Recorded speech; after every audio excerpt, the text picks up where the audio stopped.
set apart, hidden deep within your heart. The riddles of the wise, parables and the stories speak. Knowledge and your wisdom there, created vessels everywhere. The light of God disguised.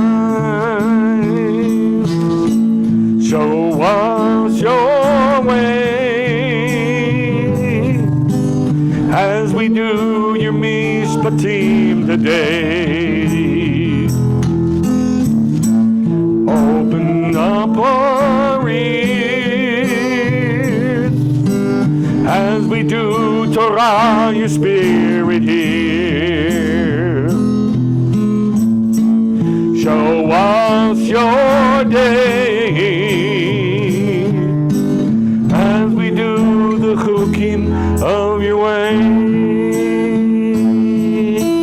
He who has ears to hear, in a people set apart, hidden deep within your heart. The riddle wise, parables and stories speak. Knowledge of your wisdom there, created vessels everywhere. The light of God disguised. Na'aseh v'nishma, we do and then we hear. Those who weren't, those who love and have an ear to hear. Na'aseh v'nishma, we do and then we hear.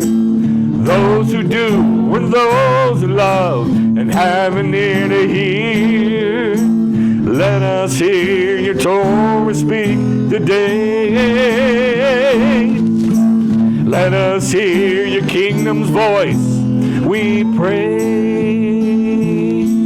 He who has ears to hear, in the people set apart, hidden deep within your heart. The riddles of the wise, parables and stories speak. Knowledge and your wisdom there, created vessels everywhere. The light of God disguised. Show us your way as we do your mishpatim today. Open up our ears as we do Torah, your spirit here. Show us your day as we do the chukim of your way. Show us your way as we do your mishpatim today. Open up our ears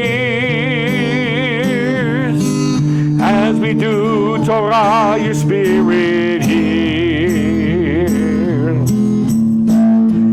Show us your day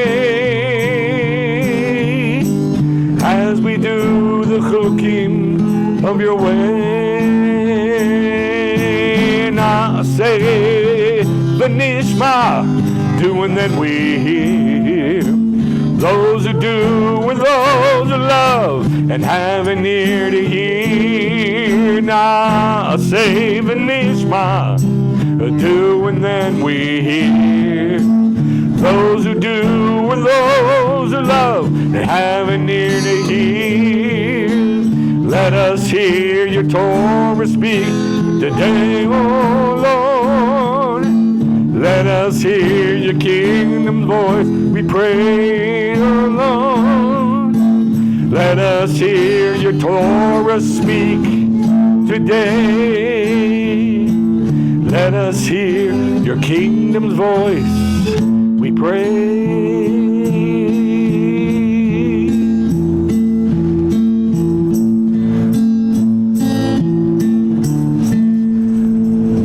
Abba, let us hear your voice. Let us hear your wisdom speak. Let us hear your kingdom speak. Your kingdom speak what it's going to be, who it's going to be, how it's going to be, what it's going to feel like. Give us a picture in our minds and our hearts what the kingdom is going to be like from you speaking to us from the kingdom. I ask that you open our hearts. I ask for comfort from your Ruach HaKodesh, that you'd comfort all those who need to be comforted, that you would teach those who need to be taught, that you would discipline those who need to be disciplined, that you would hold all those who need to be held. In the name of Yeshua. Thank you, Abba, that your Ruach and your Torah are alive and they're one. Thank you, Abba. Amen. Okay, Shabbat Shalom. This Torah portion of Shelach, there's lots of stuff in it. I mean, obviously the Torah portion is called Shelach because Moshe sent out the 12 what? Tourists or spies. No, not spies. Tourists or apostles. They were shlachim. They were sent ones, which is an apostle, or a turim, which means tourist, literally tourists. And there's obviously that story, but then right after it, immediately after that, there's a bunch of other stuff where God gives Torah mishpatim about once you come into the land. So I have to really cut this short, this Torah portion, because there's a lot in it. So we're going to focus mostly on the 12 apostles being sent and what happens after they come back and they say, bad land, no good, garbage, trash. And then God says, from this day on, you're not going into the land. And that was on the 9th of Av. So I had called this teaching before, was that really necessary? And I changed it to that. Was that really just? And the reason is this. If I was to ask you, do you think God is just? You would all say yes, of course. Depending on your feelings, maybe. But for the most part, you say, yeah, God is just. But if I say to you, can you prove it? That's different. I don't know that I can prove God is just. I think he's just. I believe he's just. But I can't prove he's just. Except for all the information that the Torah gives us and all the information the sages give us about what's in the Torah. And they bring out so much in the words that it actually does paint a picture that makes it believable that he's just. But if you were to just read this story, I mean, look, they went into the land, they saw giants, they saw tons of problems, and they come back and say, no, we shouldn't go in, it's bad, we can't win. And for this, God condemns them to hell for eternity. They're not going into the kingdom, which I'll show you. They're not going into the kingdom. If you translate that into like Christian terminology, that means you're going to hell forever. So if you just think like a normal person, you would say, this is not just. What did they do that was so wrong? They didn't murder anybody, did they? They didn't rape, they didn't pillage, they didn't steal land that wasn't theirs. What did they do that was so bad? And yet God says, never, you're never going into the kingdom. For what? So, many people read this, many Jewish people read this and say, God is simply not just. So, I have this question. Was that really necessary? Was that really just to say, you're never going into the kingdom because you said the land is bad? Whoop-de-doo. People do that all the time, and worse. And they still get into the kingdom. Yes? I don't think it was just that. It was a series of things leading up. Well, we're going to look at some of the things. But if you just look at the story, and that's what I said, just isolating the story, which, Jewish people do when they're reading the Torah portion, you isolate the story and you go, why? I'll tell you something else. When I was young, all the way up to my 40s, every time we would talk about Moses in my family, my dad would get mad. And he'd say, why did God keep him out of the land? Why couldn't he go into the land? He did so good. He was a nice guy. He did all this great stuff. And for one thing, God said you can't go in. God's not just. And, we would talk about it. We'd look at the story and all that sort of thing. But I liked that he was able to just be honest and say, was that really necessary? So if you start the story from that point of view, you're more likely to be able to actually apply it to yourself, because we're human. We're just people. And it's real easy to fall into like all spiritual talk and stuff.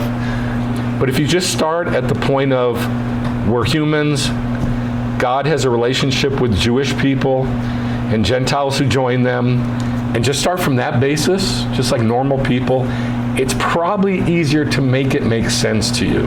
So that's what I'm going to try to do today. I think it's hard to do that, because if I already know the story, it's kind of like when you're in a courtroom and the judge says to the jury, strike that from the evidence. It's not going to be in the written record, and you all ignore that. Yeah. How can you ignore it? Yeah, you're right. What you already know. Exactly. Okay, that's a very good point, and I thought about that. And here's the answer: is what I brought up a minute ago.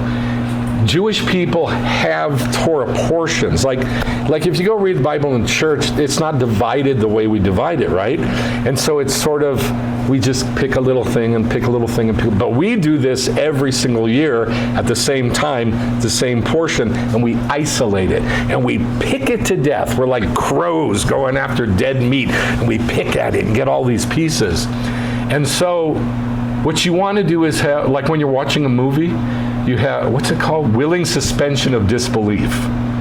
A willing suspension of disbelief. And you sort of start from scratch, if you can. And you just start from the scratch, and you build and you build and you build your understanding. And then hopefully at the end of the Torah study, because it happens every year, same time, same portion, you go, oh, I get it.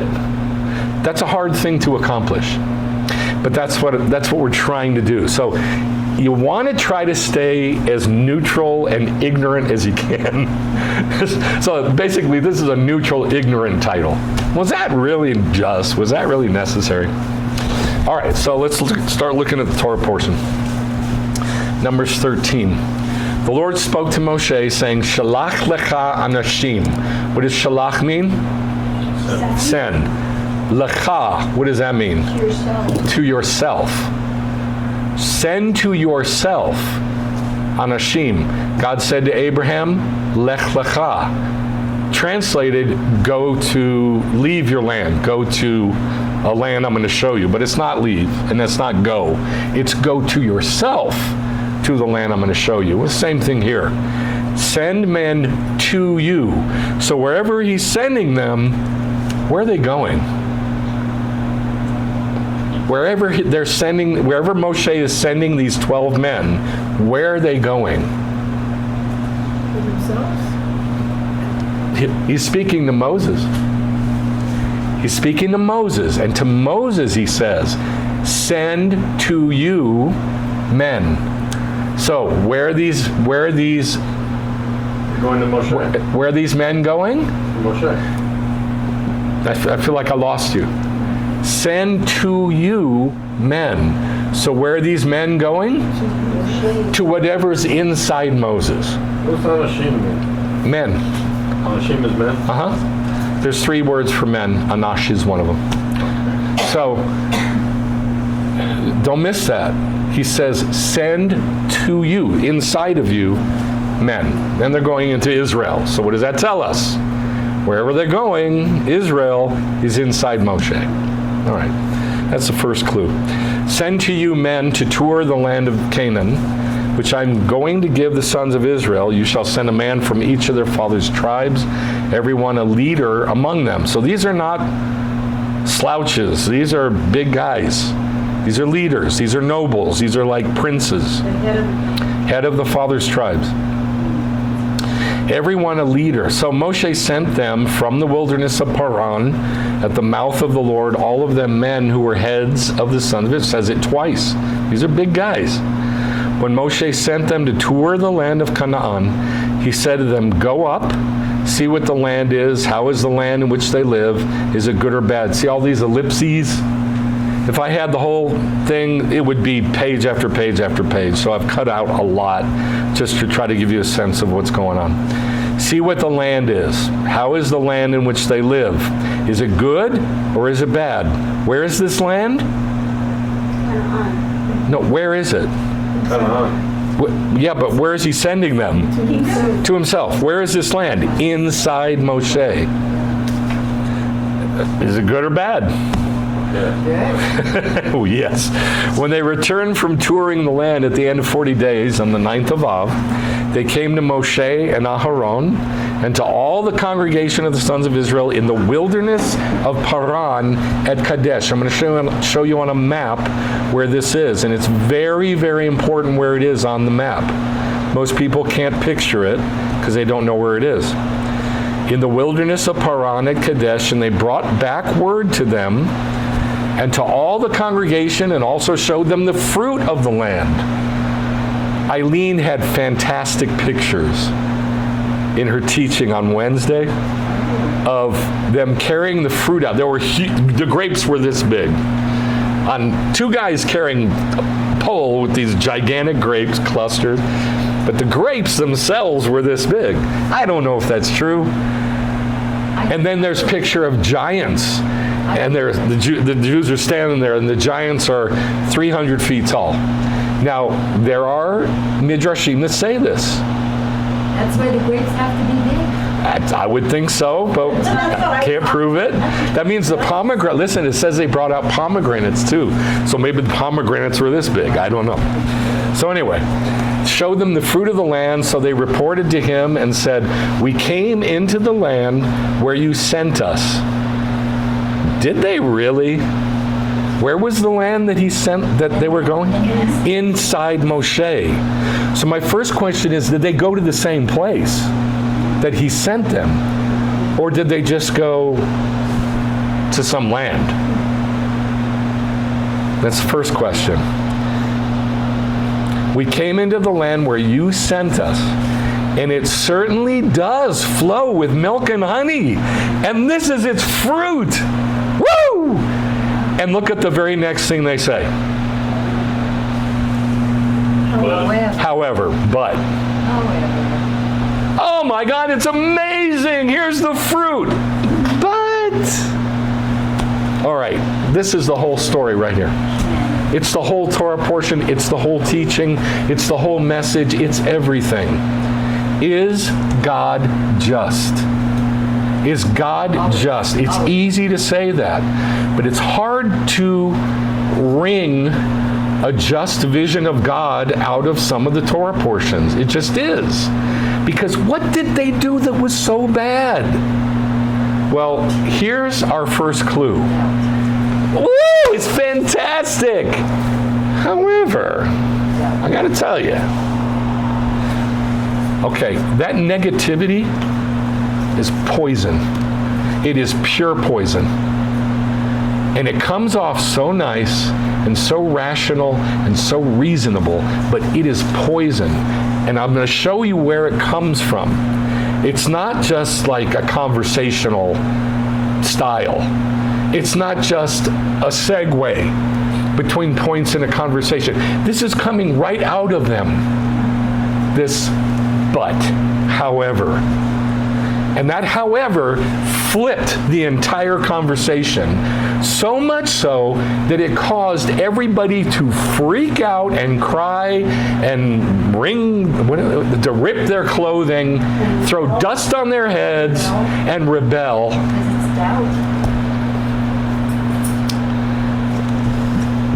God never tells us not to doubt. Never. Doubting, we all do it. We all do it probably 10 times a day. It happens.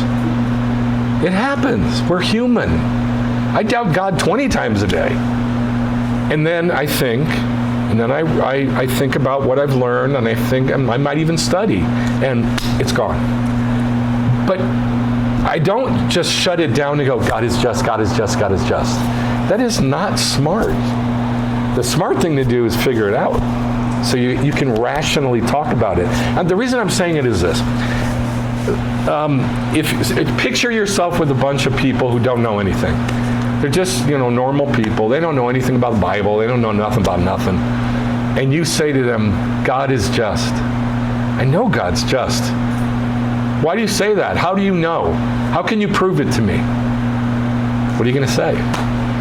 So I like these things where it gives us rational, smart stories where you can figure it out and you can talk to people and say, look, I know God's just because look how he treated us Jews. We did this, he did that. So I'll give you a very rational basis to be able to talk about this, hopefully, if I do my job today. However, the people who live in the land are strong, and the cities are fortified and huge. And indeed, we saw the sons of Anak. The sons of Anak are the Anakim. They're giants. People bring up Og, who is about 9 feet 7 inches tall. That's a little higher than the ceiling. That's not the giants that they're talking about. The rabbis say, if it can be believed, 300 feet tall. The big ones, they're called Gevarim, the giants, the mighty men, the ones who've been around for ages and ages and ages.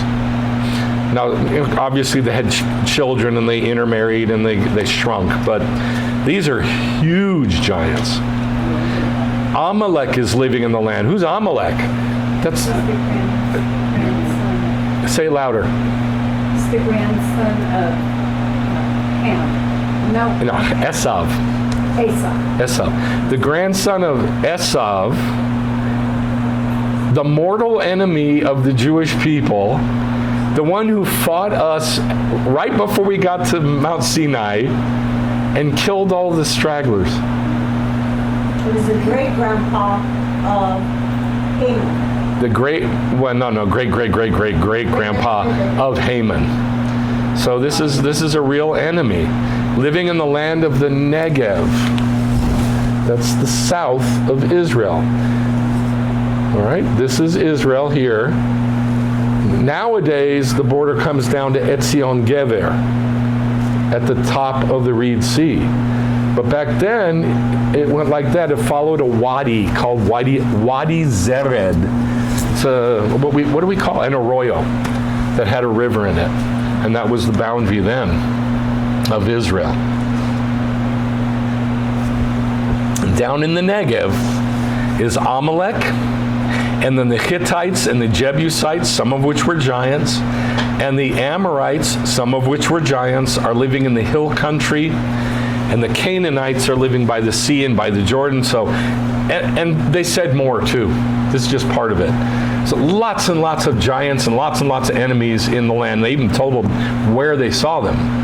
So in other words, they can't go anywhere. They can't go anywhere in the land because there's giants here and down here. And by the way, down here too. And here and all the way up. All of Israel, all the way up. There's monsters. So they start out with one word, however. And then they just build their story. And it gets bigger and bigger and bigger and bigger. The men who had gone up said, we're not able to go up against the people. They're too strong for us. Were the Egyptians too strong for the Jews? They weren't? They had iron chariots and weapons. Of course they were. And God got rid of them. But they didn't say this. They didn't even think this. But we don't know why yet. Why? Why weren't they thinking like, hey, remember all the stuff God did? Just normal? We don't know yet. There's too strong for us. So they brought a bad report of the land, and this is important. which they had toured to the sons of Israel. The sons of Israel grumbled against Moshe and Aaron, and the entire congregation. Now it's the entire congregation. So what does that mean? Spread. It spread like cancer, and it spread fast. So my question is, what spread? Lashon hara, and what did you say? Doubt. Negativity, doubt, Fear. yep, rebellion. People usually camp out on rebellion. It's all those. But that's not what they were doing. None of those are what they were doing. None of them. I'll show you what they were doing. Not even challenging Moses. Not even that. The sons of Israel grumbled against Moses and Aaron, and the entire congregation said, "If only we had died in the land of Egypt, or we had died here in the desert." So now they're giving options. You know, if we had just died in Egypt, or maybe even just died here in the desert, we wouldn't have to what? Face this. We wouldn't have to face this, right? So why is the Lord bringing us into this land just to die there? He told us where he's going to bring us in there. Okay, great. Why is he bringing us in there to kill us? He could have killed us in Egypt. He could have killed us in the desert. That's what they're saying. Our wives and our little ones will be killed in that land. Will become plunder. Wouldn't it be better for us to return to Egypt? So they said, okay, let's do that. These words are scary to me. Let's appoint a leader and return to Egypt. Now they're making decisions, and they're like, okay, we got a plan now. Forget Moses. Now let's appoint another leader, and let's go back to Egypt. Lots and lots and lots of problems with that, but we still don't know why they're doing it. Lack of gratitude. There's a million different things we could say. Lack of gratitude, doubt, fear, rebellion, wanting to get rid of Moshe. There's a million things. It's basically the same thing that Lot's wife did. Looked back at a horrible place and longed for it. You know, that's another one where Jews read it and go, was this really necessary to turn this poor chick into a pillar of salt because she looked back? Come on. So there's always reasons. There's always. Look at that salt lick. Remember? Say it again. For the two guys that wanted to stay to the ark. Right? Exactly. Well, that's the one that. You like that one? Yeah, I used to love that one too. It was actually one guy who was blamed for it, that they wanted to study the ark. They were Levites, and they wanted to study the ark because it's fallen over. Anyway, another one. Was that really necessary? You had to kill him? All right. These are all very, very, very good, rational questions. We don't say don't ask. We don't say don't think like that. In Judaism, we say, yeah, think like that. It helps you get to the answer. All right, so now we're going to start getting some clues. We got one clue. What did they say? Look at the fruit. However, all right, that's one clue. Second clue, bad report about the land. This is a big deal. Ramban says, know that he who brings forth. What does bring forth mean? Bring it out of yourself. Exactly. To bring out of oneself a dibah is a fool. Now that's directly a quote from Proverbs 10:8. He who brings forth from himself a dibah, a report, is a fool. That word bad report is dibah. So if you bring out of yourself a bad report, you're a fool. But let me ask you this. What if you just bring a bad report because you saw something bad? Are you bringing that out of yourself? Like say I see somebody, You're a witness. yeah, and I witness them go and beat up some poor kid. I think it becomes It becomes that when you start giving your commentary on it. Right. We'll get to that. That's exactly right. So if you witness something and you say, I see that, I'm going to go tell. I'm going to be a tattletale. I'm going to go rat on him. And you go and you rat and you tattletale. And snitches get stitches. But you do it anyway. And you go and you tell. And you don't add to it. You just say, I saw this. Are you bringing out a bad report from yourself? I don't think so. No, absolutely not. You're just carrying, it's a different word in Hebrew. You're carrying a message. One thing I learned from Judge Judy is when, I love Judge Judy, when she wants the facts, she just, what did you see? Right. What did he say? What did she say? That's it. Don't tell me what you think, why you think they Don't said give your that. commentary. Right. He said this because he feels this way. How do you know that? Don't give that. So when you're a witness and you go rat and you go tattletale and all you do is tell what you saw or what you heard or both, so you're not giving anything from yourself, you're not creating anything. So then it says, Ibn Ezra says, and they spread an evil report of the land. V'yotzi'u. Now, you know when we say the hamotzi, what does that mean? Blessed are you, Lord our God, everlasting King, who brings forth. That's the same word. Who brings forth. V'yotzi'u. And they brought forth dibat. Dibat is this report. Haaretz means, and they spread a lie. This is not the meaning of vayave. This is from the word yavo, which means to come. Just to bring something. It comes from you. Like you carry, you're going to go rat on somebody, right? And you're going to tell what you saw. That's vayave Yosef, and brought Yosef et dibatam ra, and Yosef brought an evil report, a dibat of them. Is that good or bad? It's an evil report. What's the difference between the two? That was true. No, it's not. It was just giving the facts. Exactly. He just carried the facts.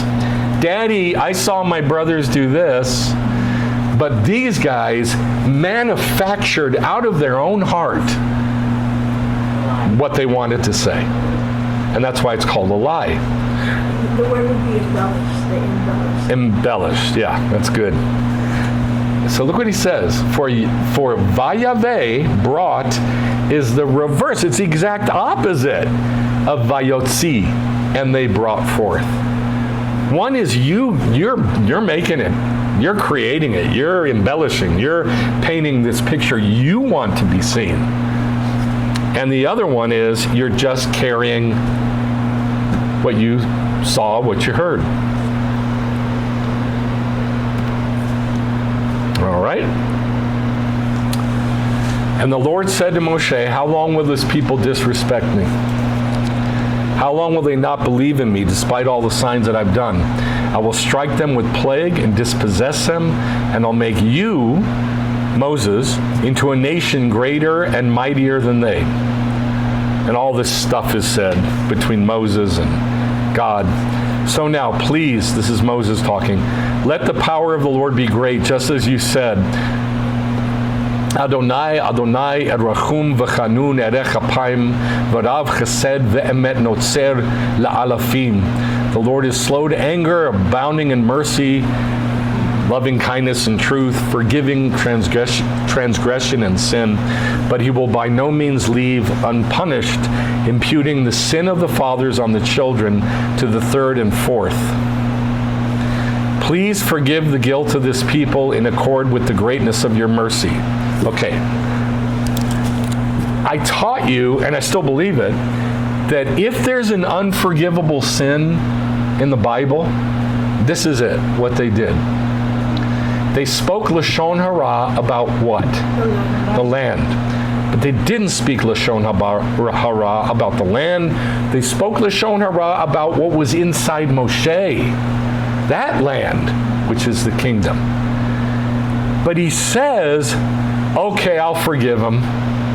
But I told you it's the unforgivable sin. This is when Yeshua is talking about, quote, the unforgivable sin, which it doesn't say, by the way. This is what he's quoting. This is one of the verses he's quoting. But he says, oh God, forgive them, just as you've forgiven this people from Egypt until now. Then some other stuff is said, and then, so the Lord said, I have forgiven according to your word. However, and there it is. Everything God does is midan keneged midan, measure for measure. They said, oh my God, look at the fruit. However, he says, okay, I'll forgive them. However, and so he gives them measure for measure. They treated him like that, so he's going to treat them like that. It's not mean, it's not bad, it's not harsh. It's just, that's what you wanted. That's what you wanted, guys. You're the ones who did it. I'm just responding in kind. What is it called again? The thing that the pillar that is set up, the setup thing. Tzav, mitzvah, tzav, metzava. That there has to be balance. There has to be balance. They got to balance it. Like their sin had to be balanced. I'm not sure what you mean. A scale? Yeah, like a scale. Oh, scale. Yeah, that if it's set up, it has, and this has been violated, there has to be. Yes, midan keneged midan is it's measures, it's balances, right? So you guys did this. Okay, I'm going to do the same thing. I'm going to do exactly the same thing. I have forgiven. However, now because of this dichotomy, half the rabbis say that this generation never will go into the Olam Haba. And half of them say, yes, they will go in following Moshe in the resurrection. What do you think? I want to poll you guys. What do you think? Yes or no? No. What do you say? I'm just not sure. You got it? I know. We haven't looked at it yet, but what do you think right now? Well, it sounds like they're not. No? What do you say? No? What do you say? I don't know, I haven't looked at it. I know. None of us know yet, but what do you think right now? Oh, God. What do you think? No? Mercy. What do you say? Yes or no? No? Mercy. No. Okay. So at this point in the story, we can't tell. We can't tell if they're going to go in the kingdom or they're not going to go in the kingdom. And this is why the rabbis, half of them say yes and half of them say no. And this was written centuries ago and it still stands. It's still half and half. There's still no decision made in Judaism whether it's yes or no. It's half and half. I think Moshe probably will go then, but these guys, I don't know. Well, Moshe is going first. He's going first in the resurrection. Absolutely. Okay. So, measure for measure. And this is its fruit. However, the people who live in the land. So far, we've got clues and we've got a resolution to one of the clues. Measure for measure. You said it, now I'm saying it. I'm not inventing anything new here. So, I looked up AI, just for fun. What does it say on AI? What did they do that was so bad? I mean, these are my questions I have. What did they do that was so bad? Was it just? Was it midan keneged midan? What did they do? They gave a bad report of the land. So what? They were scared. They didn't murder anybody. They didn't rape anybody or steal anything or steal people's land. They didn't believe God. Okay, they're going to hell. They didn't believe God. That just doesn't sound right. They didn't believe despite all the miracles they'd seen in Egypt. Now let's talk about the miracles they saw in the desert. What miracles did they see in the desert? Manna. What else? Quail. What else? Their clothes and sandals. Their clothes and sandals didn't wear out. What else? Water. Anything else? The cloud. The cloud covering them, keeping them safe. All right. Every one of those, God says, I'm doing this to test you. Every one of them. He says they, went this long with the cloud covering them, and their clothes didn't wear out, and they got water, and they were fed manna, and I gave you this to test you. That's not a good thing. No, it's not. It's horrible. You want God to test you? I don't. I would prefer. But it's a good thing. Well, it's nice to get the stuff, but it's not a good thing to be tested by God. It hurts. It's no fun. But that's what that good stuff was. It was to see whether they do, he says it, to see whether you will do the mitzvot or not. I'm going to give you things to see whether you'll do Judaism. I don't want God to do that to me. Give me stuff to check me, see whether I'll do Judaism. I don't like that. I'd rather be left alone and just do Judaism and not be tested by God. Thank you. And just do my own thing and pay my own price for what I do. So to me, I don't like that. Maybe you like it. I understand. I liked it. I just said it's a good thing. Well, not the same. It doesn't end up being a good thing. It ends up being a hard thing. But it feels good at the time. I'll give you that. Number 2, they didn't believe despite all those miracles that they saw, but those were all tests. Number 3, they didn't see the kingdom in the future. Oh, that's not good. Hardly anyone did.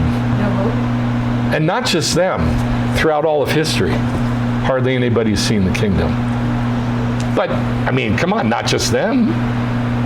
Throughout all history, so many people haven't seen the kingdom. So what did they do that was so bad? Nobody else sees the kingdom. You understand what I'm saying? I'm really trying to play devil's advocate for these guys. What did they do that was so bad? They're held to a higher level. They're held to a higher level. Okay. Number 4, they complained about Moses and Aaron. Big deal. What else is new? Everybody complains about Moses. Nobody likes Torah. Nobody likes Moses. Big deal. It just doesn't seem midan keneged midan. So I went to AI. Maybe you'll like this. I read this and I want to shoot myself in the eye. Here's the AI answer. The condemnation of the Israelites to wander the desert for 40 years is presented in biblical tradition as a consequence of their rebellion and lack of faith. Now, you might read that and go, that makes sense.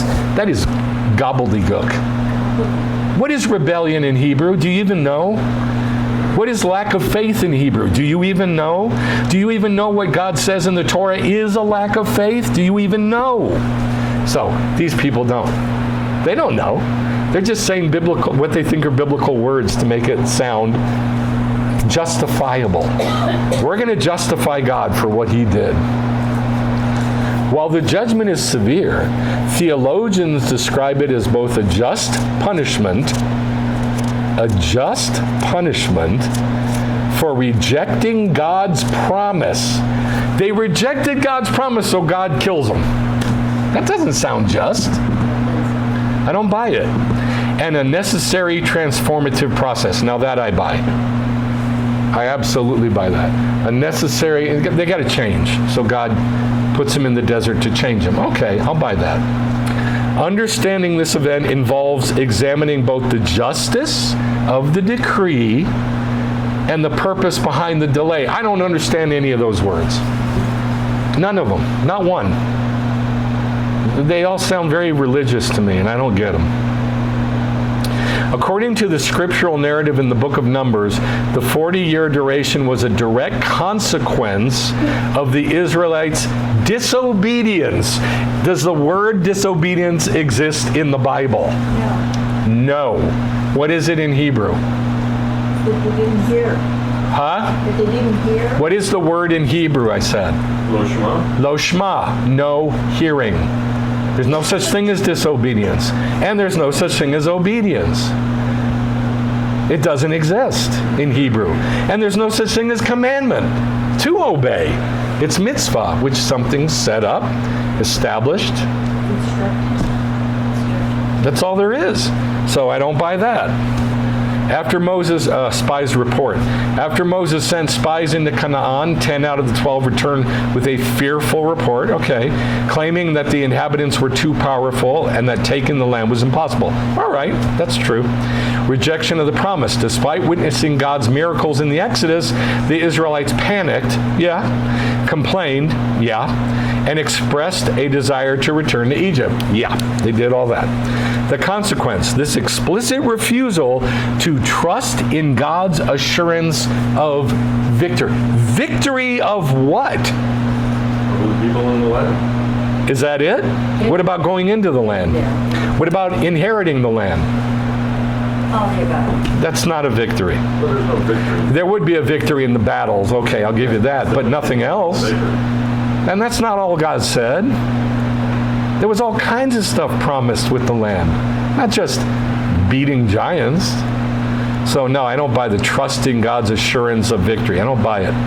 Caused him to say that generation 20 and older would not enter the land. So that's why God did it, because they didn't trust in God's assurance of victory. And so God says, none of you are going to enter.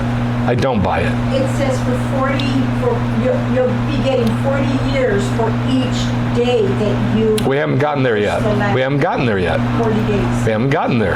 Okay. The 40 years represented a year for every day. Now we're there. And then it says the spies scouted land. Okay, that's true. There was a picture of 40 days, 1 day per year. All right. But that doesn't give me a rationale and say why God did it, does it? Does it tell me why God did it?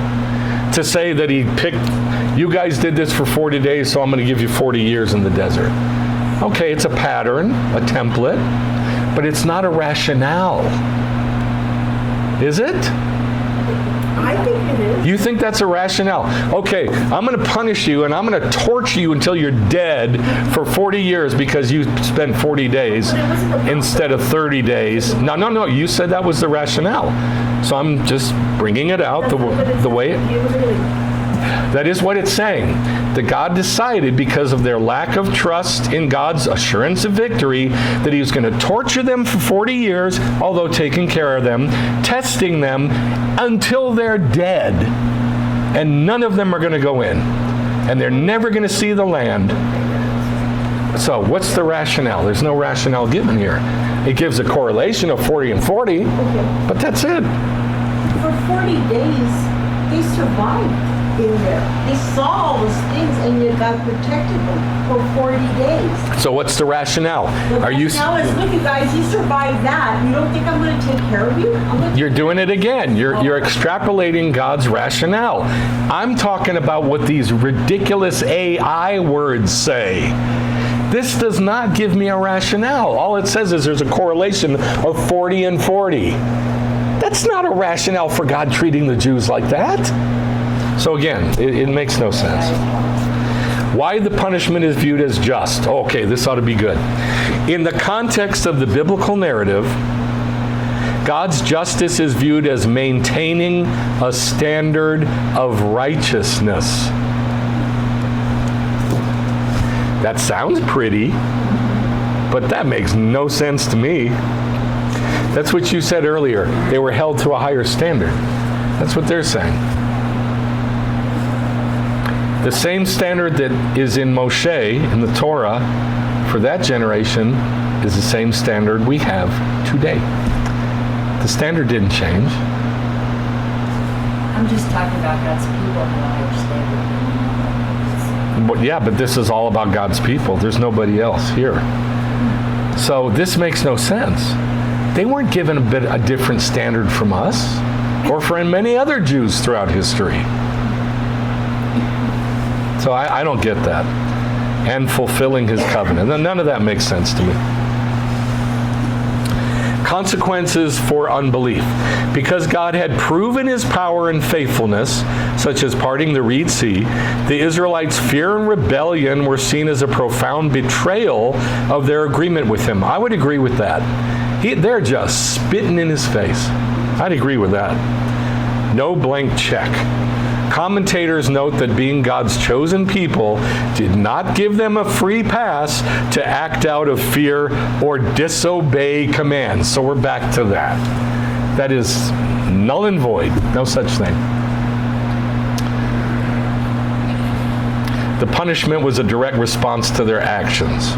Oh, so it's saying that it's midan keneged midan, but it didn't present any facts that would make it look like midan keneged midan. Although I agree with this. The punishment was a direct response to their actions, which I'm going to show you. But it shows it up there, the spy's report. No, it doesn't. Nothing in the text that we saw was midan keneged midan. The only thing we saw was that God responded. In the same way that they did. That's it. They said, and this is the fruit. However, so God says, I've forgiven. However, so far that's all we've seen. That's midan keneged midan. Everything else, we haven't seen it yet. That's a rationale for the other. You can't say that's a rationale. It's way, way, way too big. We're looking for clues to prove to us that it's midan keneged midan. But I think the proof is there. It's not there. It's not there. I told you early on, Jews read this story every year, and they come away with, this is not midan keneged midan. I'm going to show how we know it is. So far, you cannot prove to me from what we've seen that this is measure for measure. Only in one little thing. I've forgiven, however, look at the fruit. However, that's all we've seen so far. But I'm going to show you everything, hopefully. So you'll be able to do it. You'll be able to prove it. This is gobbledygook. This is nonsense. All right, so look at these words in Numbers 14. As I live, if I do not do to you as you have spoken in my ears, your carcasses are going to fall in this wilderness. All that were numbered from 20 years old and upward, who have murmured against me, will by no means come into the land concerning which I swore to make you dwell there. All right, what is God saying here? He's saying, as you have spoken in my ears, that's what I'm going to do. What does that mean? Measure for measure. Right. There's the measure for measure. You said it. You said this is what you want, so I'm going to give it to you. And it's really that simple. You said you wanted this. I'm going to give it to you. Well, I'll show you more what I mean. Rashi says, as you have spoken, and then he says, your carcasses will fall in the wilderness. Because you made the request of me. You asked me for this. Oh, I wish we'd have died in this wilderness. Okay. Now, what Rashi is saying is, these aren't just words. You know, like we say stupid things when we're mad or we're scared or whatever. No. Remember, they got together and said, let's appoint a leader. This was their plank in their platform of the board. These words meant something to them. This is what should have happened. We should have died in the wilderness. And God goes, okay. All right, that's plank one. But there's more. You didn't just say one thing. You said three things. And I'm going to give you all three. I'm going to give you all three.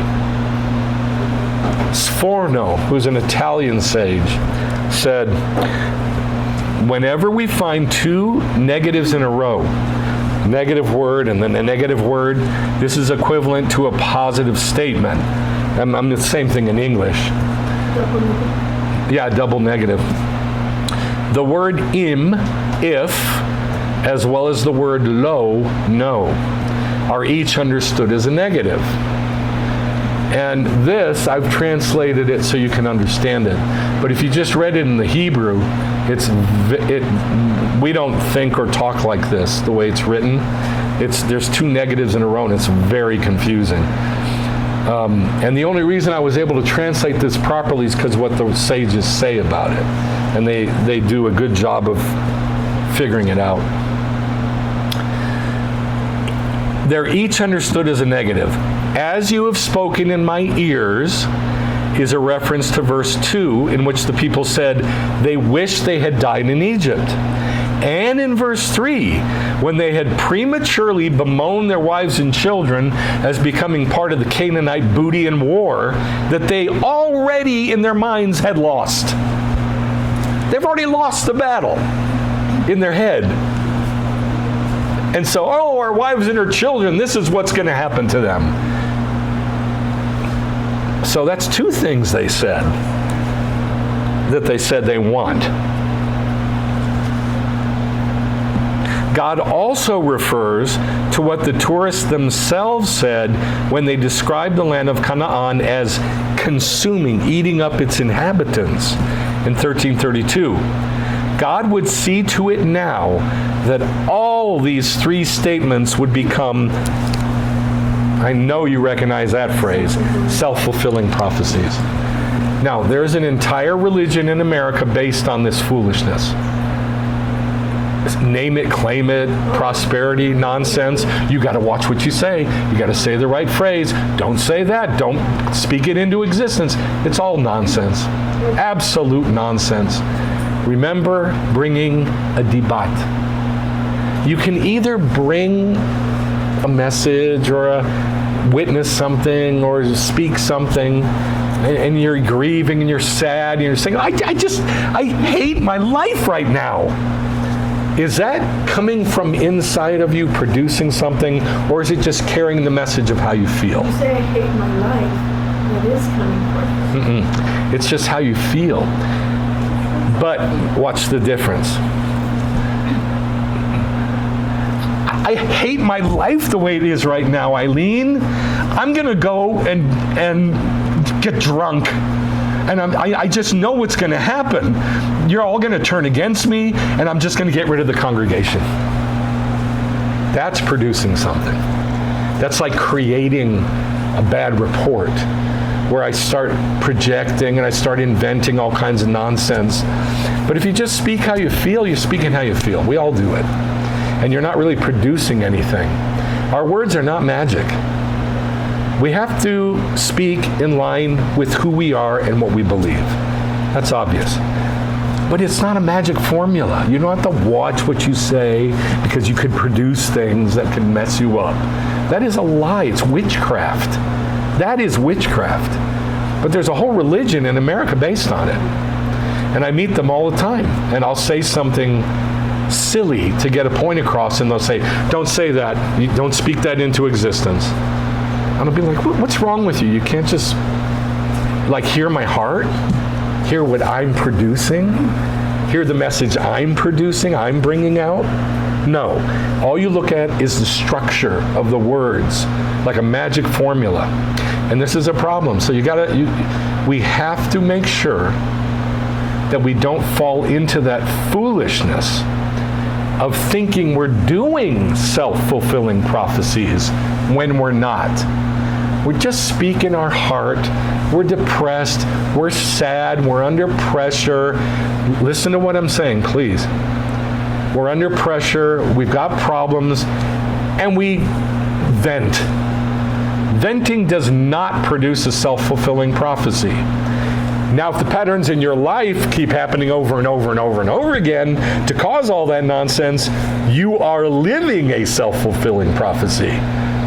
Why'd you go get drunk? I lost my wife and my kids. I drove into a ditch and I have no money. Why'd you go get drunk last week? I can't stop. Okay, well, what do you think's going to happen? Well, all these horrible things keep happening to me. Why'd you go get drunk last week? Because I can't stop. And you're on a merry-go-round because of the habits that do produce a self-fulfilling prophecy. These guys literally said what they want. We wanted to die in Egypt. We don't care about where you want to take us. We don't want to be there. We don't want to be there where you sent us inside Moses, whatever he saw. We don't want that. We want something else. And now another sage, Ha'amek Devar, is going to say this. They're speaking what they want, which is a self-fulfilling prophecy. Because they're saying what they want. Who did? Eddie Money wrote that song. He said, you can't get what you want till you know what you want. Right? And once you know what you want and you say what you want, you'll get what you want. Good or bad. And that's what they're doing. They're saying what they want. We don't want that. We want this. Does that make sense? I thought you probably been saying that they want death, that they want death. No, I'll show you more. Maybe this will clear it up, because it is a little fuzzy. It is. Ha'amek Devar says, if I don't do to you, etc. That's the way it's phrased in English. I'm sorry, in the Hebrew. If I don't do this to you as you've spoken in my ears. He repeated and decreed again. And likewise afterwards, he says, and your carcasses will fall in the wilderness. This is not repetition. Him saying, if I don't do to you as you've spoken in my ears, that's like an oath. And then later on, your carcasses will fall in the wilderness. Most people read that and go, okay, he's just repeating the oath. He's not. It's not repetition. God forbid. You see that? That means this is a big deal. Don't think he's repeating the oath. He's not. Rather, he turned to the faction that did not want to die, whose complaint was that they did not want to enter the land. They didn't want to go in there. And God turns to them and says, okay, I'll give you what you want. You won't go in. Does that make sense? Yeah. You're telling me what you want. You don't want to go in there. Okay, you won't go in. Does that make sense? Yeah. So it's very much midan keneged midan. Rather, now watch this, I'm sorry. They did not want to enter the land, for by doing so, they would be subjected to the yoke of the... Where were they going in to? The land, which is really the kingdom. Isn't that a trip? It's telling us that the land is the kingdom of heaven. But yet they considered it a yoke. Yes. And they don't want to be under that. They don't want to go in there. Because if they did, they'd be subjected to the yoke of the kingdom of heaven and his service. Rather, and this is very kind of God, rather, it was better for them to remain under their own authority and in another place other than the land, other than the kingdom. It's sad. It is very sad, but it's kind of a kindness. Better for you guys to be under your own authority, make your own mistakes, and you're barred from the kingdom. Is it starting to make sense? Yeah. To them, he replied, if you shall come, etc., to settle you in it. He did not say to bring you into it, but to settle you in it, to bring you in and then establish you there, which I will never, never do, he says, which implies that my divine presence would be with you in your dwelling there. And because you didn't desire this, you didn't want it, therefore, you're never going to enter the land at all, ever. Do you see how everything switched on us? It's not God cursing them for a lack of faith and rebellion and all this nonsense. They didn't want it. Okay. You won't have it. I can't force you to want the kingdom, right? So God is always midan keneged midan, always.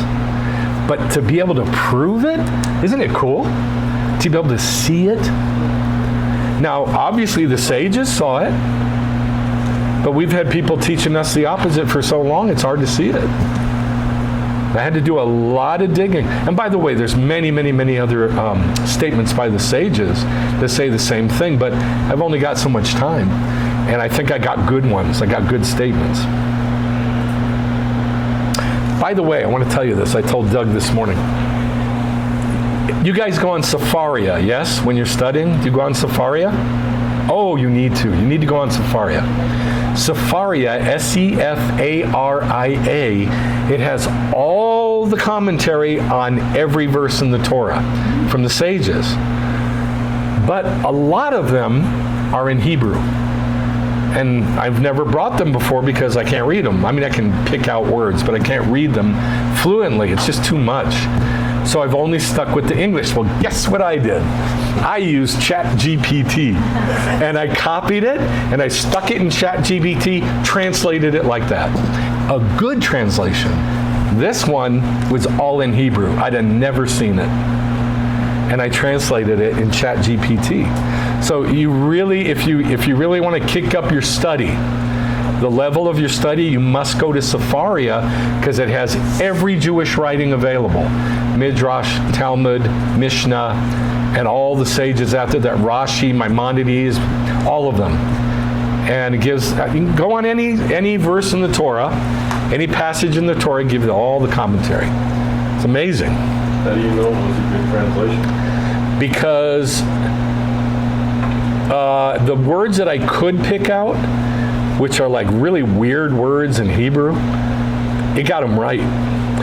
For instance, decreed likewise afterward. That word carcasses, that's good translation. A lot of the translations don't say that. They'll say corpses or they'll say bodies. But body is different, it's goof, and this is not goof. And there's, I don't know, I think I picked out maybe 10 words. And this, You didn't compare every word, you just... No, I can't. I'm not good enough in my Hebrew for that. Look at this. That hence my question. Kingdom of heaven, that's a big deal. And it is properly translated. But there's other ways to translate that in the sages. Okay, so I think it's starting to make more sense. Yes? Is it starting to make more sense how it's midan keneged midan? Yes? Okay.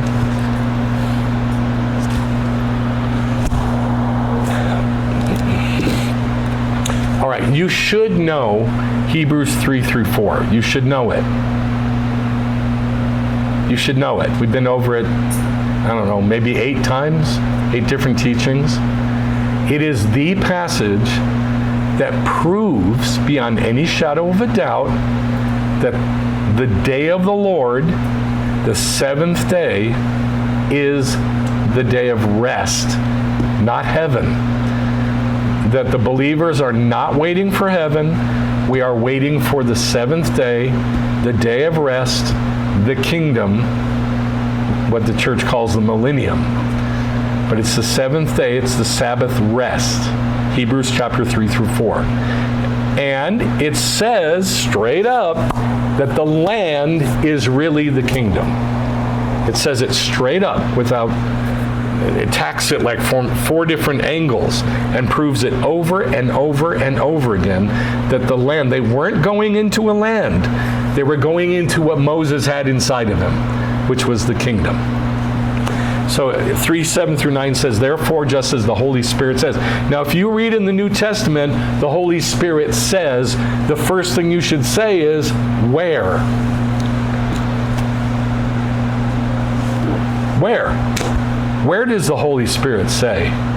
And what will the answer be? Somewhere in the Tanakh. Somewhere in the Tanakh, of course.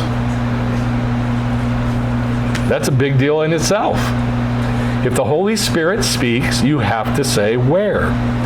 Today, if you hear his voice, do not harden your hearts as when they provoked me, as on the day of trial in the wilderness. Where did the Holy Spirit say that? Do you know? Anybody know? Where did the Holy Spirit say those words? Psalm 95. Very good. Psalm 95.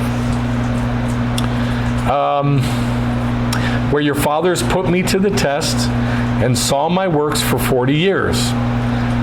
Then 10 through 13. Therefore, I was angry with this generation, still quoting Psalm 95, and said, they always go astray in their heart, and they did not know my ways, as I swore in my anger. And this is why everybody thinks it's not midan keneged midan. Because he did make this oath in his anger. But his anger was because, well, it didn't switch. Come on, baby.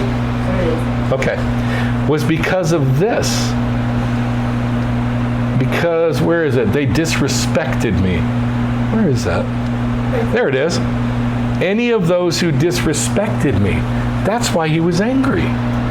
Nothing else. And they said what they wanted, so he gave it to them. But the oath, when he said the oath, it was said angry, hurt from their disrespect. And so people think he's angry, and so he punishes.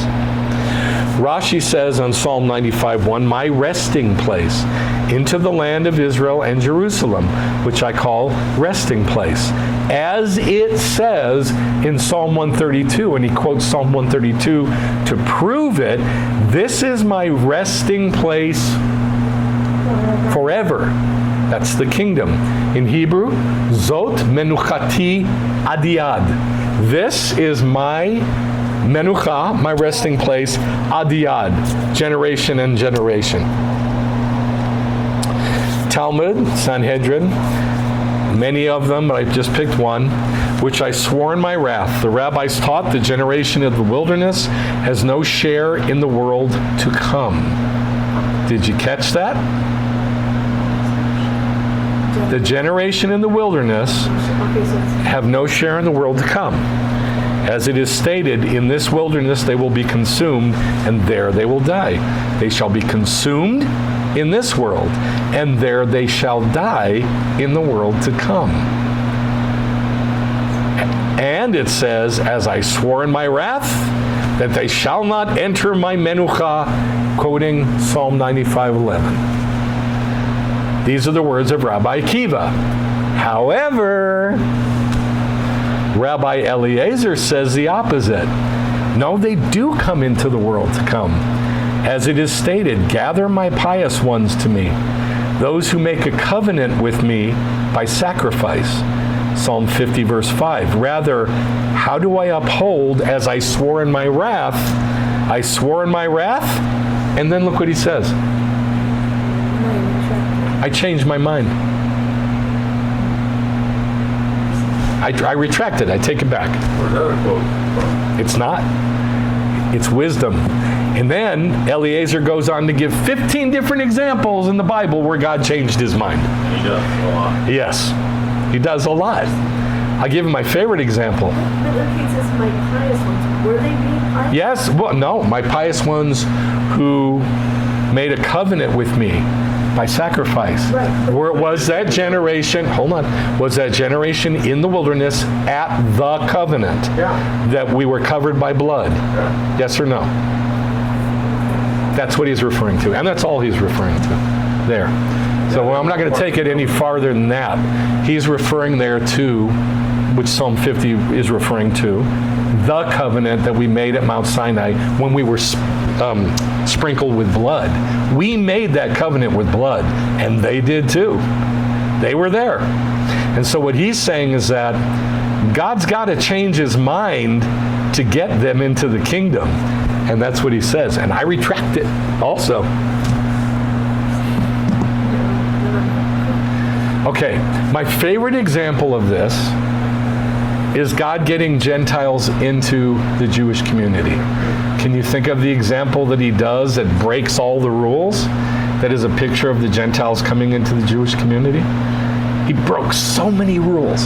David sitting in front of the ark. That's it. David sitting in front of the ark. God should have vaporized him. But he wasn't a Gentile. But he says, I'm the king of the Gentiles. And then in Amos 9, it says that the Sukkot David will be reestablished and raised up. And that tent of David was the Sukkot David. And in fact, the Sukkot David was God's decision to bring Gentiles in. And God says, I'm going to raise it back up through Amos 9. And then in Acts 15, Jacob quotes Amos 9 and says, this is my proof text that Gentiles are coming in. Isn't it before that? Even before that? Is what before that? About God bringing the Gentiles in. Yeah, but he didn't break any rules to do it. There he broke a bunch of rules to do it. With Ruth. Ruth was before David? Yes. Wasn't she? Nope. Oh, yes, she was. What am I saying? Of course she was. Yes. Well, he didn't break any rules to bring her in. She converted. She converted. But according to God, he said they should not enter. But according to the sages, it's not according to the woman, it's according to the man.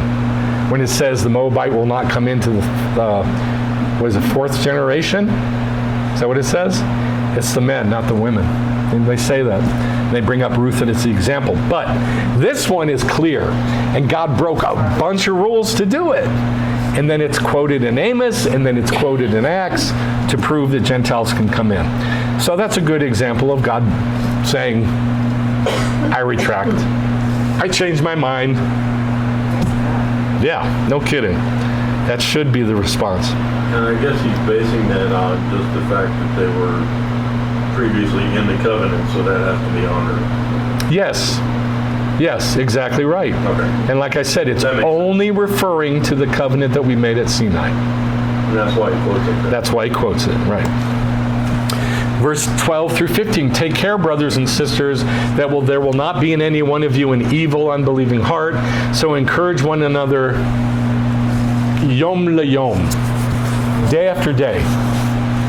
He's quoting Psalm 96, the very next psalm. As long as it is still called today. What does that tell us?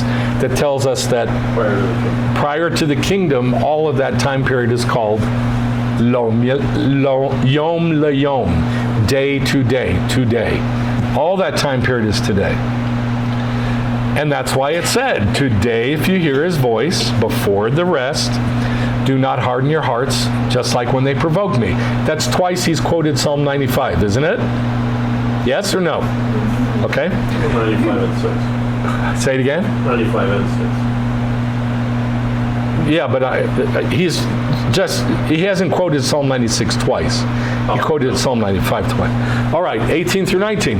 To whom did he swear that they would not enter his menucha? But to those who were. Now this says, I don't like the translation at all. It should say those who didn't hear. That's all it should say. Those who didn't hear. So we can see that they were not able to enter because of unbelief. All right. Unbelief in what? Huh? The word. In the land. Say it again. In the land. And what'd you say? What God told them was going to be. Which was? The land. The land. The land. Good land. Okay. And theirs. It's not just the land, it's the kingdom, which was inside Moses. They didn't believe it. Right. I am sure Moses told them about the kingdom. I'm sure he did. And they were like, nah. Could the unbelief also be like lack of faith? Yeah, well, it's the same word in Hebrew. Lack of faith is unbelief. Lo emunah. It's the same thing. Okay. Chapter 4, verse 1. Therefore we must fear, while a promise remains of entering his rest. Is there a promise remaining of entering his rest? How long? No. As long as it's called today. How long is today? There it is right there. How long is today? 6,000 years. 6,000 years.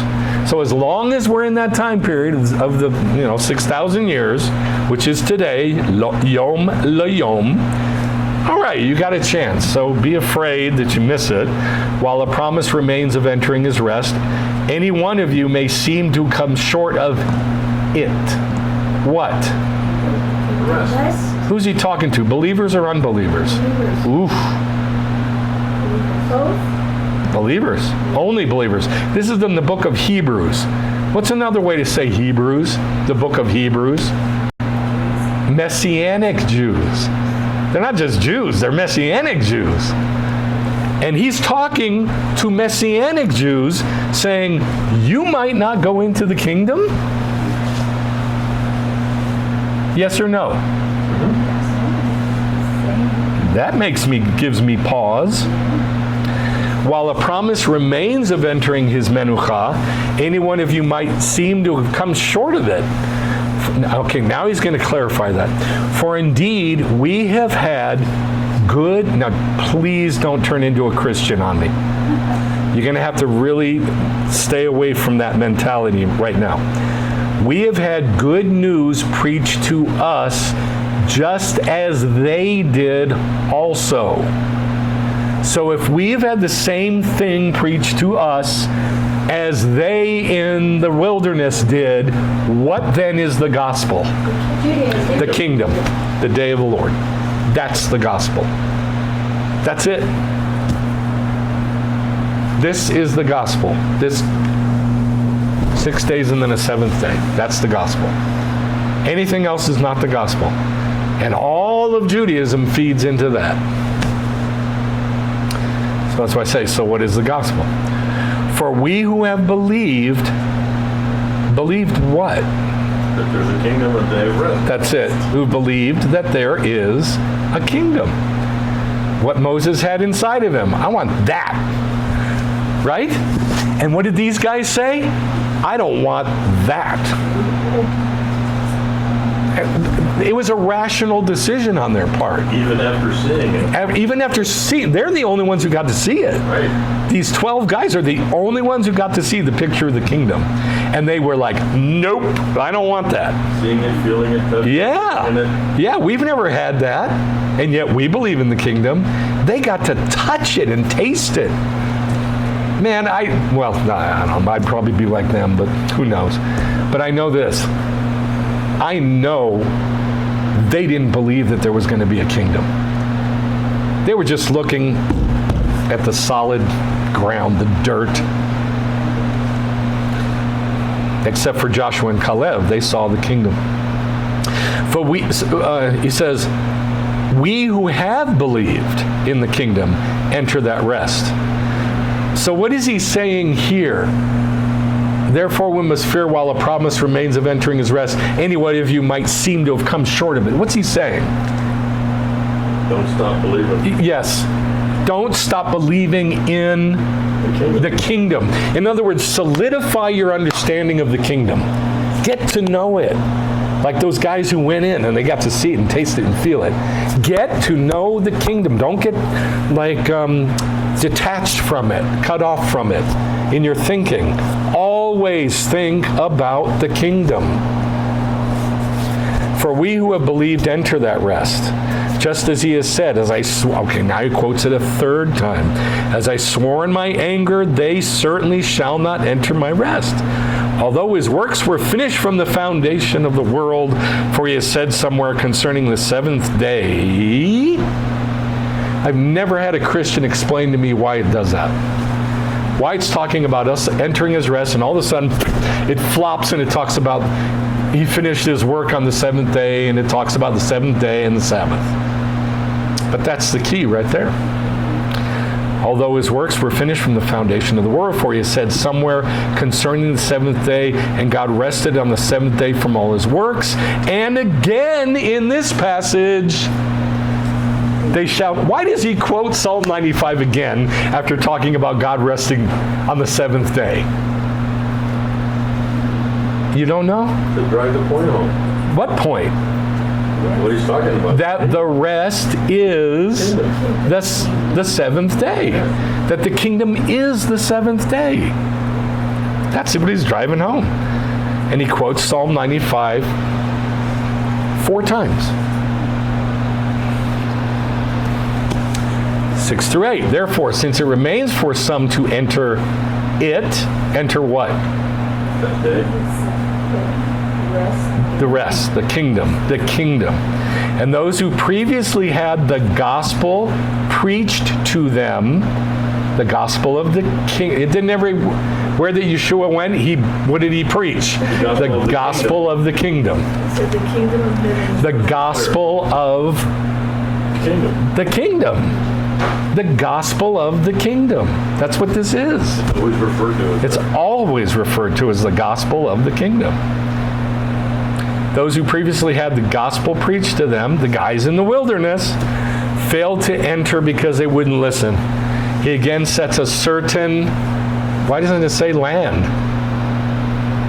He's talking to the ones in the wilderness. Why doesn't he say he again sets a certain land?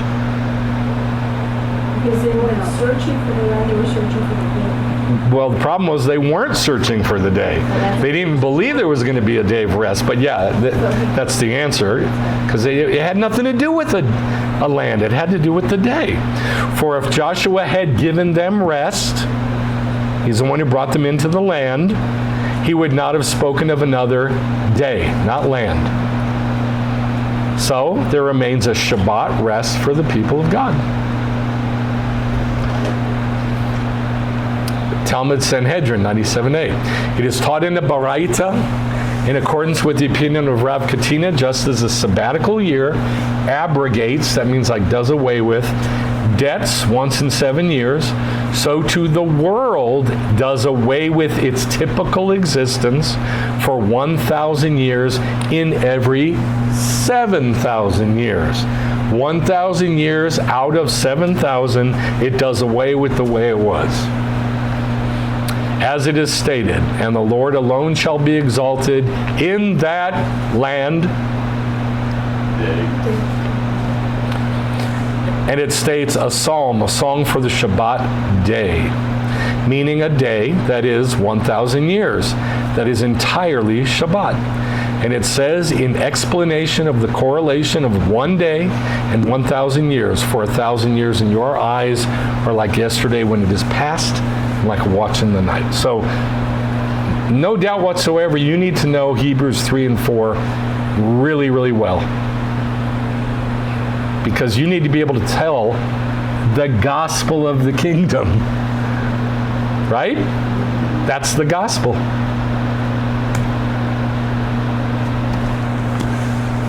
All right, I'm just going to go over this real fast. See that dotted line there?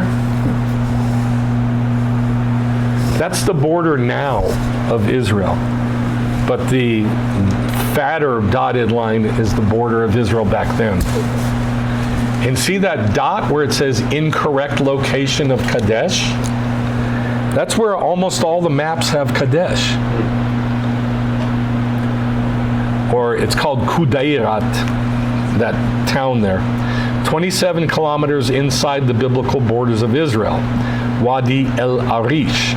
That's important because God specifically says it was not in the borders of Israel. They left Kadesh to go into the land. But if Kadesh is in the land, how can it be Kadesh? It's a different Kadesh. Yeah, that's what people say. It's a different Kadesh, but it's not. And I'll show you that too. So, this is what happened. We were down at Mount Sinai, traveled for 11 days up to Tzion Gever, and then up to Kadesh. Everything for the first 19 years of the 38 years, except for the first year at Mount Sinai, happened here at Kadesh. It's also called Petra nowadays. And Selah is Petra in Hebrew. Petra is in Greek. And it's also Meribah, where the waters of fighting happened. But there's also a Meribah down south at Mount Sinai. So there's 2 Meribahs, but there's not 2 Kadeshes. And everything that happens to the Jews for the first half of the 38 years happens at Kadesh. So right after God makes this command, this oath, you're never going to enter in, guys, because you told me you didn't want it. Okay, fine. You don't have it. Now the Amalekites and the Canaanites live in the valleys. Turn tomorrow and set out for the wilderness by the way of this Reed Sea. Which direction is that from Kadesh? South. The Reed Sea. Oh. Here's Mount Seir From Kadesh of itself. Edom. So here's Kadesh. So what's God telling him to do? South. Turn and go directly south, right? So what do? No, we're going to go up and take the land. By no means will you come into the land where I swore to settle you, except Caleb ben Yefuneh and Yehoshua ben Nun. Your children, however, whom you said would become plunder, I'll bring them in. And then he says what we read, in accordance with the number of days that you toured the land, 40 days. For every day you shall suffer the punishment of your guilt, a year, 40 years. All right. It's what you wanted, so that's what I'm going to give to you. Measure for measure. Sorry, pals. It's what you wanted. But here's where he made that oath at Kadesh. And he tells them, go south toward Edom and toward the Reed Sea. Yes? And they do just the opposite. Now, when Moshe spoke these words to all the sons of Israel, the people mourned greatly. And in the morning, just the sun went down, they go to sleep, they get up in the morning, and immediately they got up early and went up to the ridge of the hill country saying, here we are! We're going to go up to the place the Lord has promised. For we have sinned. Are they really repenting? No. Moses said, why are you violating the mouth of the Lord when it won't succeed? But they dared to go up to the ridge of the hill country. Then Amalek and the Canaanite who lived in the hill country came down and struck them and scattered them as far as Hormah or Arad. Look on the map and find Arad in Israel. You see it? Way up by the Dead Sea? Look where they are. They're in Kadesh. They go into the hill country all the way up here. In fact, higher than that. The hill country goes up higher. They're up in the hill country, and they get beat to Arad. And so they, come back to Kadesh with their tail between their legs. So I put this. Nope. That's not what you all wanted. So that's not what I'm going to give you. You told me you wanted to die in the wilderness. You told me you didn't want the kingdom. So that's what you're going to get. Does that make sense? Okay. Nobody said anything. Does it make sense so far? Yeah. You tracking? It's hard. Huh? It's hard to keep it in line. Yeah. Okay. Is there a river between the Dead Sea and the Reed Sea? Yes, there's a river that's from the Dead Sea. But it's weird. It's like it gets filled with water and then it dries up. It's a wadi. It's not really a river. It's a wadi. Constant flow. Correct. Hence Dead Sea. Hence Dead Sea, yeah. All right, here's the end. So all this is the camps that you read at the end of Numbers. But the camps are divided into two parts. There's the first half of the 38 years and the second half of the 38 years. So I'm saying 38, not 40. That's the first question. Why am I saying 38 instead of 40? Well, because it was 1 year at Sinai. 1 year at Sinai. It was actually 11 months at Sinai. Then they traveled up north to Kadesh. Yeah? Okay, what about... Okay, that's 39 years. What's the 40th year? You don't know? Okay, what? Going back. No. The 40th year is they leave Kadesh again, and they go way up north through Moab up to where they finally cross into Israel. Then the last year, it took them 1 year to do what they were going to do, to go up north before they cross. So what does that mean? That means there's 38 years in between the first year and the 40th year. Yeah? Okay. What happened during those 38 years? Did they stay at Kadesh the whole time? Didn't they wander in the wilderness for 40 years like everybody says? No. All right. Let's read this. They stayed in Kadesh. Let's read this first. This is from Rashi. It's the clearest one I found. So you dwelt in Kadesh many days. Now, he's quoting Deuteronomy 1. So you dwelt in Kadesh many days. 19 years. 19 years you stayed at Kadesh. That's exactly half of the 38 years, isn't it? All right.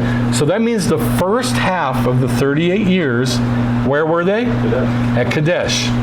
As it is said here, according to the days that you dwelt, that you lived, that is, stayed at all the other stations.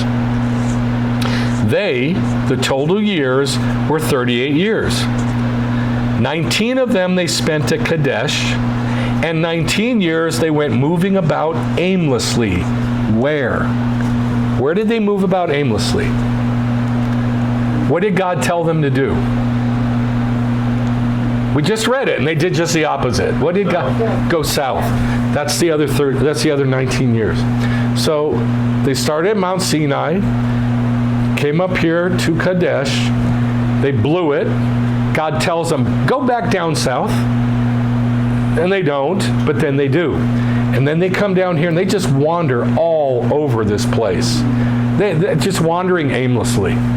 They never go back down to Mount Sinai, but they do wander all around the wilderness of Paran, right next to Edom. They're not allowed to go into Edom, because God said, I gave that to Edom. That's none of your business. They wander around the wilderness of Tzion, around Kadesh, south of Kadesh, all over here, just wandering like animals. They don't know where to go. They're just following God. And there's no rhyme or reason to it.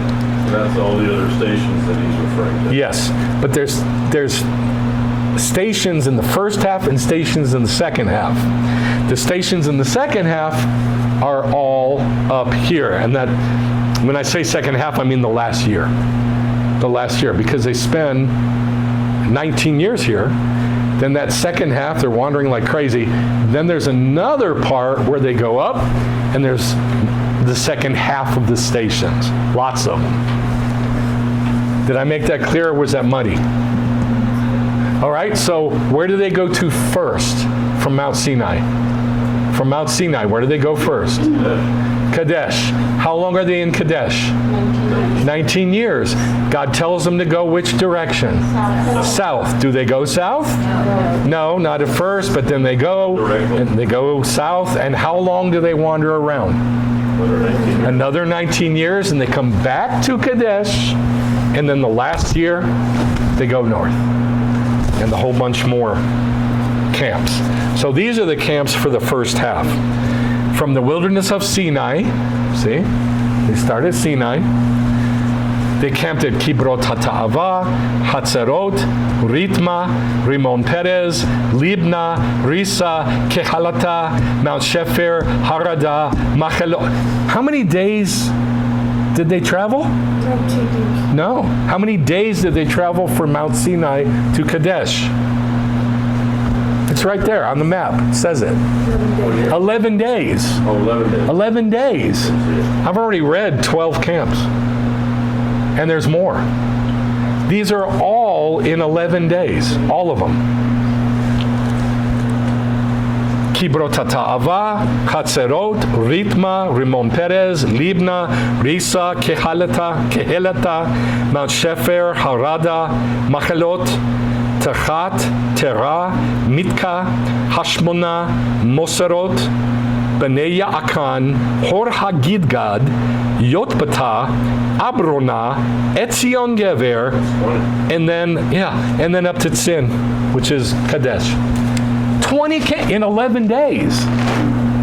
That means sometimes God made them stop twice in one day. And take it apart and put it back together and take it apart and put it back together and move again. So none of those were after they got to the Kadesh. This is all in the first 11 days. Wow. All of them. So, I mean, A lot of work. it's a lot of work. And it's a big story. But the one thing I found that just blows me away is that God does everything midan keneged midan. He never, ever goes farther than what we want or what we say. Ever. If we say we want that and we want it bad enough, he's just going to go, okay, get it. However, right? So everything that we want, listen to me carefully, our words are not magic formulas. It doesn't matter what we say that's stupid. People say stupid things all the time, every day. And, you can change your mind and you can think better thoughts and do better. Yeah? But we do need to think about what we say before we speak, and we need to be smart. But our words are not magic formulas. Our heart is magic formulas. And we can actually produce in our life what we want. That's true. We bring into our life what we want. Whether that be self-pity, grief, anger, hatred, lust, self-righteousness, all that stuff. We get like that because we want that. I loved self-pity for years. I would have never said that. If you asked me, I would have never said that. But looking back on it, I brought that into my life. And I would just get sucked into it. You just can't see, you can't understand, you can't see how hard these things are. But the truth is, I wanted that in my life. I wanted that self-pity. And so I hate this word, but I manifested it. I created it like a magic formula. And we can do that with anything, good and bad, positive and negative. It's up to us what we bring into our life. God is never going to magically give us something that breaks all the things that we want or say we want or hide in our mind that we want or hide in our heart that we want. So what's the best thing to do? Be honest. Just be honest. This is what I want. And let people say, God, Michael, you're such a pig. That's what I want. And then over time, that'll change. You understand what I'm saying? It's a hard thing to do. But if you just say what you want, if you can be honest enough to see it and admit it, it will change. And you'll want something different over time. But it does take time. Does that make sense? It's a hard thing to do, but this is how Jews live. They live face to face doing this every day. We've done this forever.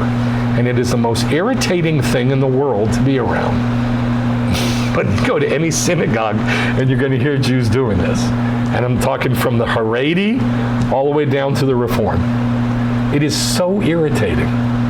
And every 5 minutes you go, dude, why are you talking like that? Why? What does that benefit you? But the truth is it does benefit.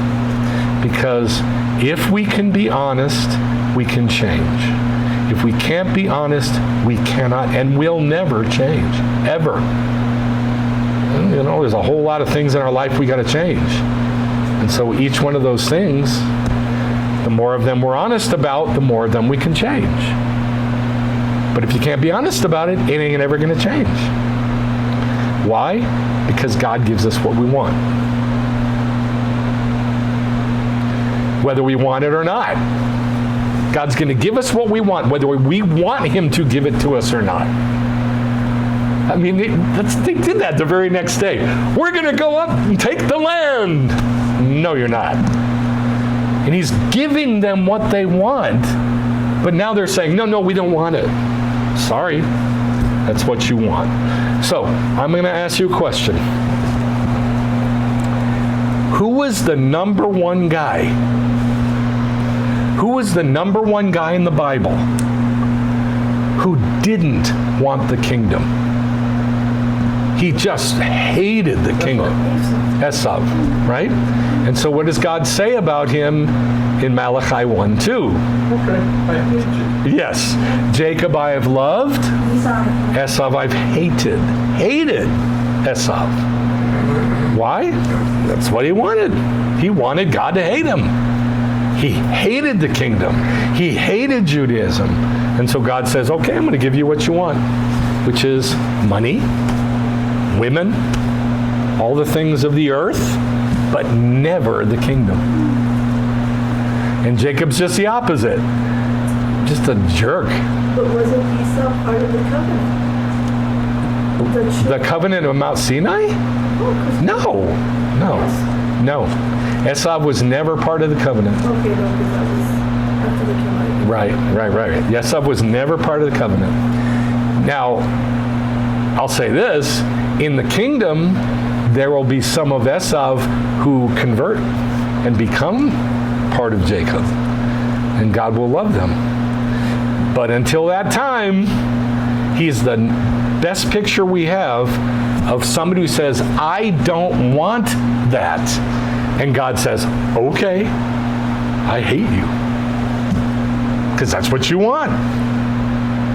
Okay, but if they're being honest, then... Oh, they're not being honest. They're just being, that's what they want. So what? That's never a good thing to want. You're saying you're speaking the truth that's in you. I'm talking about righteous people. Righteous people telling the truth of what's in them, not unrighteous. Unrighteous, it doesn't matter. They're not even in the ball game. But if you're in the ball game and you're righteous and you're honest, that's a different thing. Like a Satan worshiper says, I want power. You think that's a good thing? No. They're worshiping Satan, but they're not even in the ball game. But a righteous person who he feels so powerless, and he's like, I wish I could serve Satan. And he just feels that, it's like, because I have no power. It'll change. It'll change over time because he has spoken it. But weren't the people in the wilderness righteous? Yes. And they spoke this, and they got what they wanted. Correct. They didn't change. Correct. So They didn't change. They didn't change. Over time, they kept saying it. They didn't change. That's correct, because they wanted it. I'm not talking about a righteous person temporarily wanting something bad. I said that from the beginning. We feel things. We're human. We go through these stupid emotions that go up and down and change all the time. This ain't that. This is fleeting feeling. They're talking about a genuine, heartfelt desire. Yes, they had remember I said it was the plank on the platform of their movement. Let's hire somebody to go back to Egypt. This was a solidified desire of their heart. This had nothing to do with them. Did it change, and how are they going to be able to change in the kingdom? They're not going into the kingdom. Well, Probably. I say them. Probably. And if they died that way, how is that going to change the future? It's not. They're not held as an example of change. They're held as an example of, I'm going to give you what you tell me you want. And God never varies from that. How many times was Psalm 95 quoted in Hebrews 3 through 4? 4 times. 4 times. To make the point over and over again. This is the way it is. Point being, be careful what you want.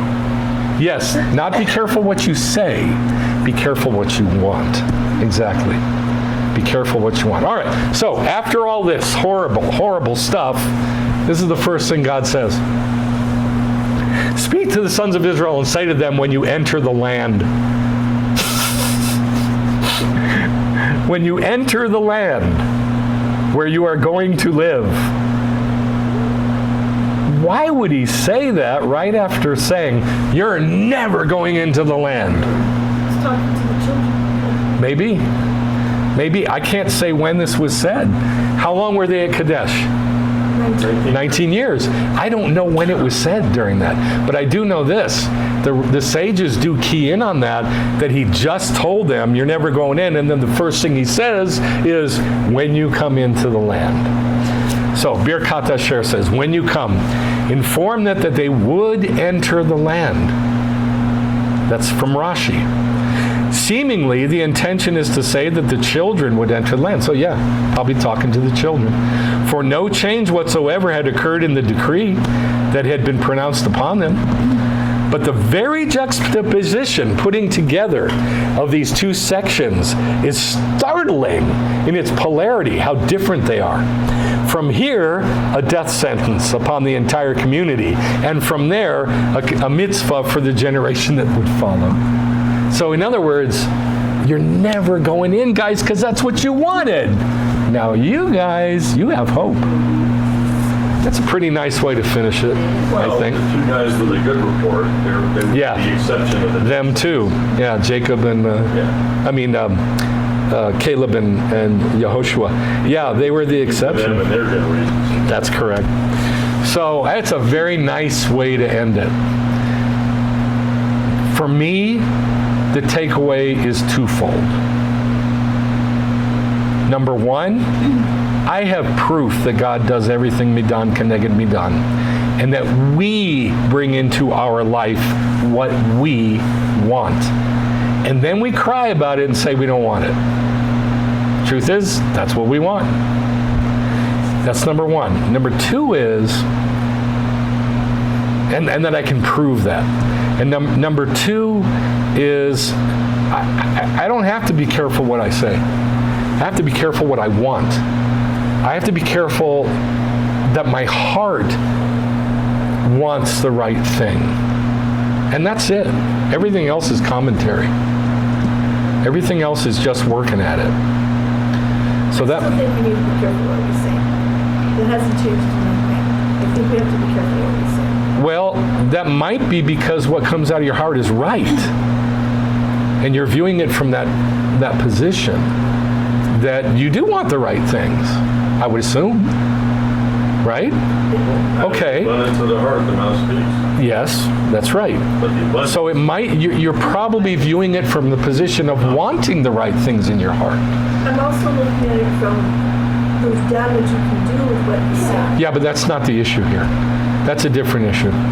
That if we were talking about the Lashon Hara that they did, then we could talk about that. But that's not this. This is different. It's different. This is a different issue. This is, in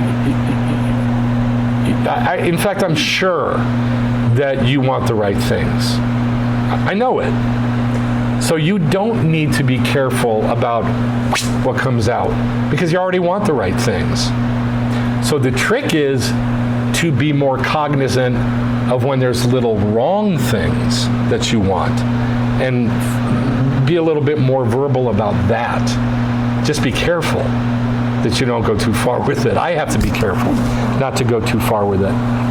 But it is a tightrope. Yeah. It is. Anything else? Okay. Let's pray. Lord, you are very definitely midan keneged midan, and you very definitely bring into our life what we attract. Like magnets, we pull it into our life because that's what's in our heart to want. And I ask that you'd show us our heart so we can identify the bad things that we want and just to get it out so it changes. And I ask that you would solidify this truth so that we can talk about it, that you are absolutely just, absolutely fair, and that you never do a bunch of crazy religious mishigas to people just because of what they said or some choice they made or whatever. But what's in our heart, you hold us to. And you are absolutely just and fair. And I thank you, Abba. Thank you for sending us your Ruach. Thank you for sending us your Torah. And thank you for sending us Yeshua. Amen.